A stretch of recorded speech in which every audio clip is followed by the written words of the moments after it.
Assalamualaikum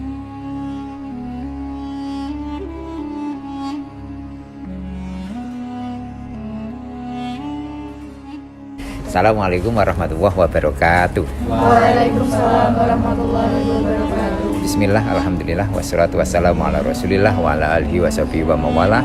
La haula wa la quwata illa billah, amma ba'd. Gimana kabarnya teman-teman? Baik? Alhamdulillah. Sekarang kita kaji tentang bagaimana menjadi pemilih cerdas di pemilu 2024.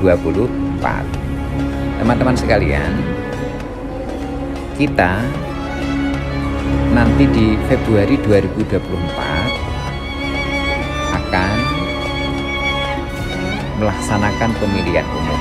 Yang pemilihan umum ini di negeri kita adalah 5 tahun sekali. Siapa yang sudah pernah memilih presiden atau DPR? Belum ya? Ini berarti pemilih pemula semua ya. Dan jadi 2024 ini ada perbedaan dibanding dengan 2019 atau di sebelumnya. Kenapa?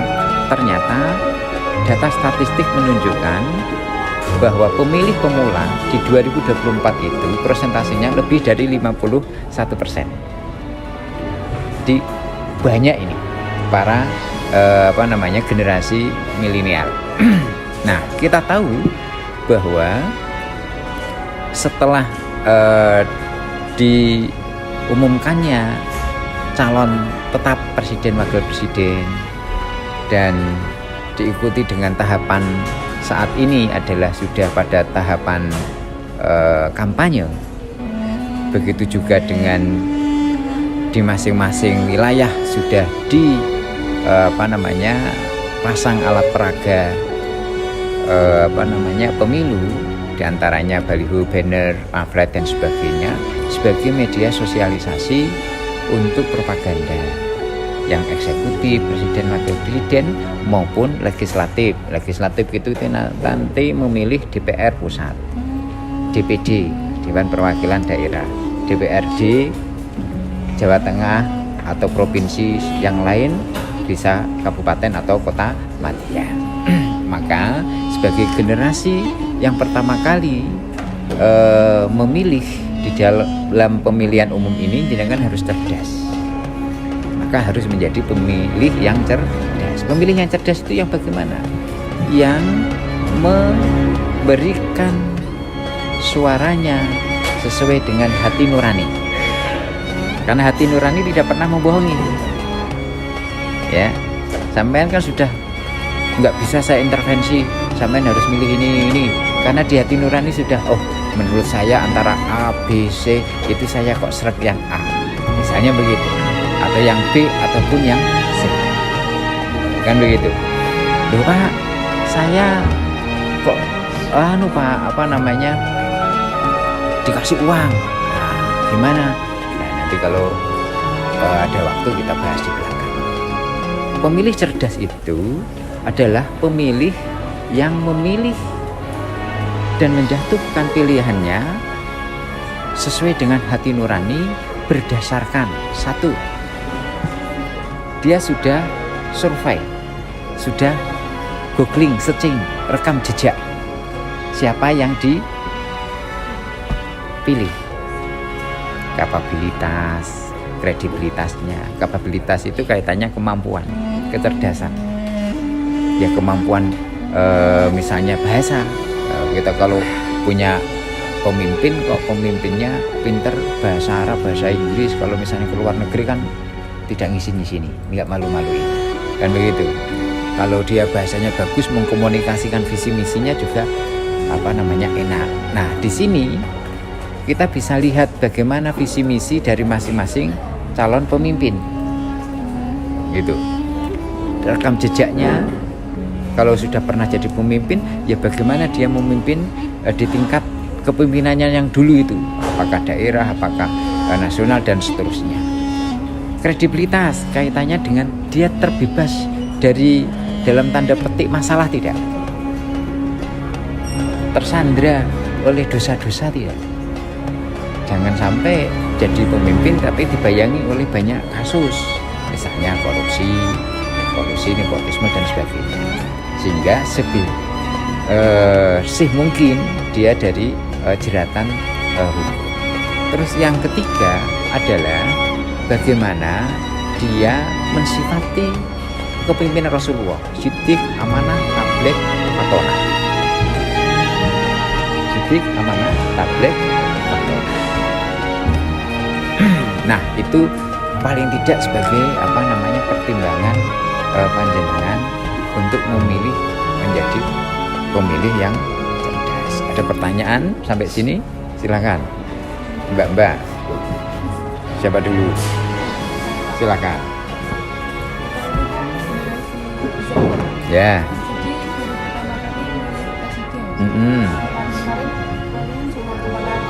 Ya. Pertanyaannya apa? 3 yang sudah ditetapkan. Biar mantap gitu milih yang mana Nah, bagus, pertanyaan cerdas. Nah, jadi karena sudah ditetapkan oleh KPU ada 3 calon, maka nanti kan ada kurang lebih 5 waktu yang diberikan KPU untuk debat calon presiden. Anda bisa mengikuti itu untuk mengetahui visi misi, kecakapan, keterampilan dia dalam menjawab pertanyaan-pertanyaan dan menyelesaikan permasalahan-permasalahan. Nah, jenengan bisa telusuri di media massa atau mass media, medsos itu kaitannya dengan rekam jejaknya dia, prestasi-prestasinya dia. Mungkin ada juga kasus-kasusnya itu kan sekarang kan semua sudah terekspos di mana-mana jaring sosial itu. Nah, maka di samping itu panjenengan juga bisa melihat bagaimana background sosiokultural dia, keluarganya maupun latar belakang pendidikan. Begitu. Ada lagi? Mas? Apa Mas? Kenapa masih ragu? Oh, aduh, sampean mau tanya nggak?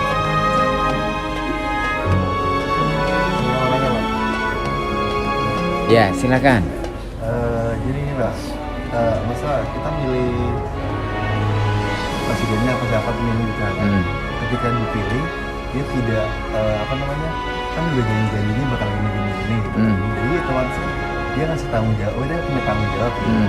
Karena udah kita pilih kan, orang itu sudah dipilih dia tidak sesuai apa yang dia inginkan. Apakah kita kalau pemilih dapat dosa juga atau enggak gitu? Ya, terima kasih.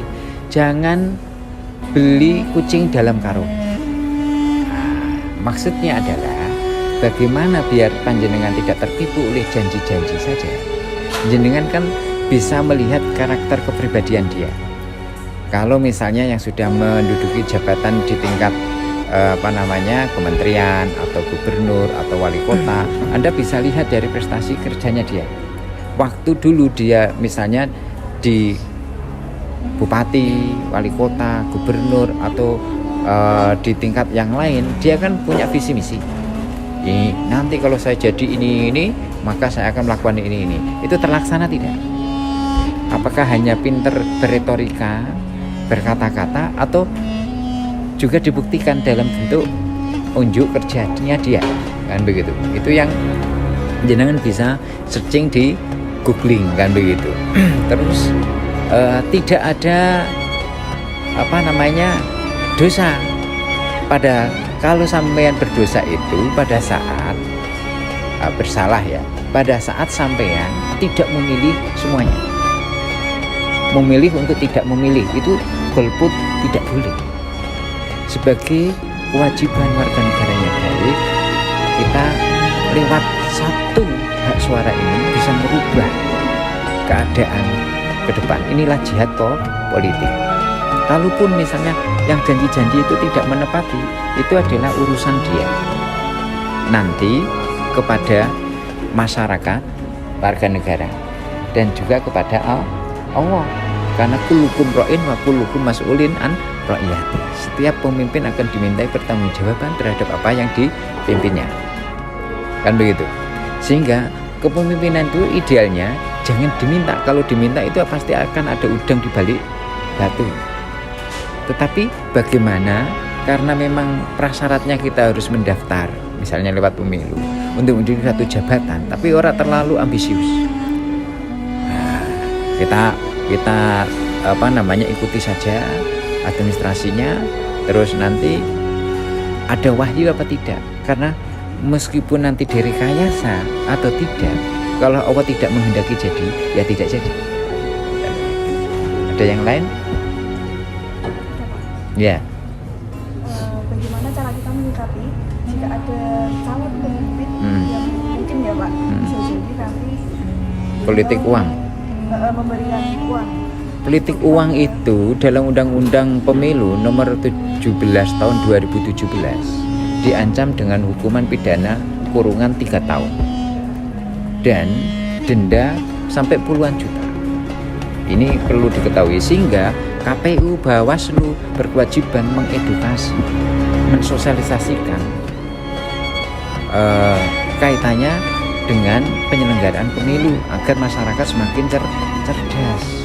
Masyarakat kita ini kan menganggapnya bahwa 5 tahun sekali ini adalah pesta demokrasi, sehingga nanti kalau ada uang ya kita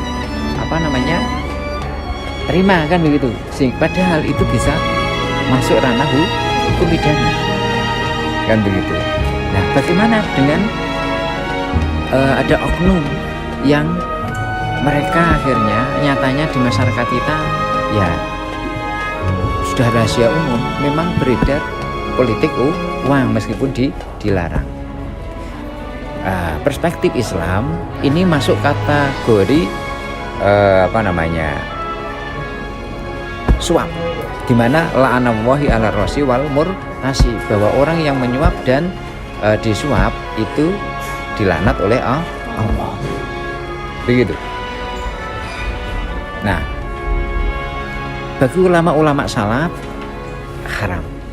Bagi ulama-ulama khalaf ini dianggap tidak sebagai sebuah suap, tetapi adalah istilahnya dalam tanda petik dana operasional, akomodasi sebagai ganti tidak kerja, transport dan sebagainya, apapun itu. Tetapi ini adalah sebuah ikatan sandra agar orang tersebut mau mengabulkan keinginannya yang memberi. Sebagai pemilik cerdas, mungkin kalau orang-orang yang di desa ya diterima, uangnya diterima semua 1, 2, 3, tetapi nyoblosnya kan 1 sesuai hati nurani. Lah biar tidak menjadi daging yang haram, maka uang itu bisa sampean belikan bensin, belikan apa-apa yang itu tidak untuk masuk pada diri manusia. Begitu. Kalau itu memang budaya begitu. Tetapi kalau ini diketahui Bawaslu KPU ada politik uang, maka itu bisa dikenakan pasal. Kalau pakai dasar yang ulama salaf, ya lebih amannya tidak menerima biar tidak tersandra. Gitu ya. Saya kira cukup itu sebagai pengantar, semoga bermanfaat dan marilah kita menjadi pemimpin yang cerdas. Selamat dan sukses untuk kita semuanya. Semoga mendapatkan presiden, wakil presiden, legislatif yang amanah. Assalamualaikum warahmatullahi wabarakatuh. Waalaikumsalam warahmatullahi wabarakatuh.